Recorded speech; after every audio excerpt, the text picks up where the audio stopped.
তুই একটু এখানে বস, আমি আসছি। কোথায় যাচ্ছিস তুই? বস না। আরে দিদিভাই, হঠাৎ এমন করে কেন পালালো? বড় বৌদি, অতিথি ভাই, কি হয়েছিল তোমার? কিছু হয়নি বলছো, অথচ মুখ দেখে বোঝা যাচ্ছে কিছু একটা আছে। ছুরছুকা হিকে দিতে হয়। কিন্তু কোথায় যাচ্ছিস তুই? আমি যাব তোর সঙ্গে, একা যাবি না। মেজ বৌদিরা কেন এভাবে ছুটে গেল বুঝতে পারছি না। চিতি ভাইয়ের আবার শরীর খারাপ হলো নাকি? কেউ কিছু বলছে না, সবাই চুপ। আরে এই রাঙা, গোলক গাপেটা খাবার পর থেকে শরীর খারাপ লাগছে কেন? কফিতে কিছু মিশিয়ে দিয়েছিল নাকি? সঙ্গে সঙ্গে অস্বীকার। ধুর, কি যে বলিস না তুই! আমি তোর কফিতে কিছু মেশাবো কেন? দিব্যি করে বলছি, কিচ্ছু মেশাইনি। তবুও সন্দেহের বাতাস ঘরে খনিয়ে ওঠে। সাবধানে থাকতে হবে, কারণ কাল থেকে নাকি তোদের বধ করার পালা শুরু। ভোরবেলা মা ব্যাগ নিয়ে হঠাৎ বাড়ি থেকে বেরিয়ে পড়লেন। কেউ কিছু জানল না। আমার পারমিশন ছাড়া কেন গেলেন? বৃন্দার আগে ফেটে পড়ল।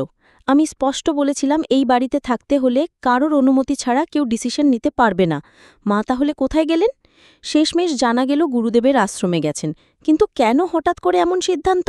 বৃন্দার সন্দেহ হয়তো ছলচাতুরি করে বাড়ি ফিরিয়ে নেওয়ার প্ল্যান চলছে। তাই সাবধান বার্তা, আমার সঙ্গে বিশ্বাসঘাতকতা করলে তোদের কিন্তু এই বাড়ি থেকে ঘাড় ধাক্কা দিয়ে বের করে দেব।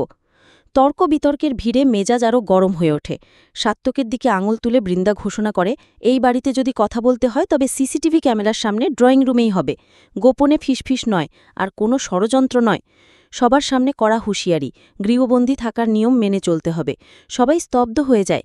এমন দমবন্ধ করা পরিবেশে প্রমিতার মতো কেউ শ্বাসও নিতে পারছে না। ঠিক তখনই রাস্তার ভিড়ের মাঝে কান্না জড়ানো গলায় কেউ বলে ওঠে, আমি রাঙাকে বিয়ে করে ভুল করেছি, আমার জীবন শেষ হয়ে গেল। চারিদিকে বিস্ময়, কানে আসে অপমান আর যন্ত্রণার শব্দ। বাড়ির ভেতরও একই কষ্ট। কেউ বলে উঠল, তোমার মুখটা দেখলে আমার খিদে মরে যায়। এত অপমান সহ্য করে বেঁচে থাকা কি সম্ভব? এদিকে উড়ানবাবু খুশিতে আত্মহারা, কারণ অবশেষে ফিটনেস সার্টিফিকেট পেয়েছে। সে চিৎকার করে বলছে, আবার চাকরি পাবে, আবার আকাশে উড়বে।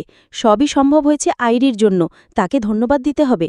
কিন্তু খুশির মাঝেও লুকিয়ে আছে সংশয়, কারণ বাড়ির বাইরে বেরোলেই সবাইকে নজরে রাখা হচ্ছে। রাঙা ভাবে, বাবুর সঙ্গে বেরোলেই সন্দেহ করবে না কেউ। চুপি চুপি বাজারে গিয়ে মশলা সবজি কেনার অজুহাত দেওয়া হলো। যদিও সন্দেহ এখনও কাটেনি।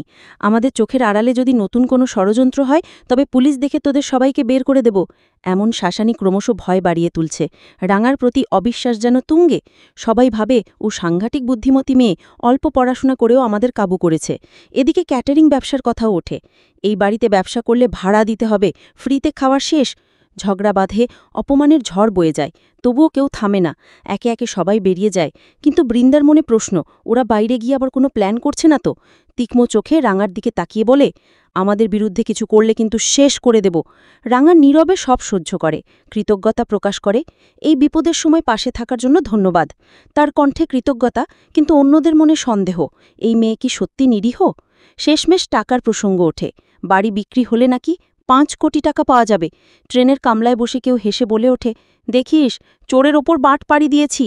হাহাকার, ষড়যন্ত্র আর বিশ্বাসঘাতকতার মধ্যে দাঁড়িয়ে বাড়িটা যেন এক যুদ্ধক্ষেত্র। মা আশ্রমে গেছেন শান্তি খুঁজতে, কিন্তু বাকিদের শান্তি হারিয়ে গেছে বহু আগে। প্রতিদিন নতুন নতুন পরিকল্পনা, অপমান আর গোপন ষড়যন্ত্রে ভরে যাচ্ছে ঘর। বৃন্দা যেমন শাসানি দিয়ে ভয় দেখায়, তেমনি রাঙা তার ধৈর্য আর বুদ্ধিমত্তা দিয়ে টিকে আছে। কিন্তু প্রশ্ন একটাই, এই বাড়িতে আসল সত্যিটা কারা জানে? কে আসল বিশ্বাসঘাতক, আর কে সত্যি পরিবারকে বাঁচাতে চাইছে?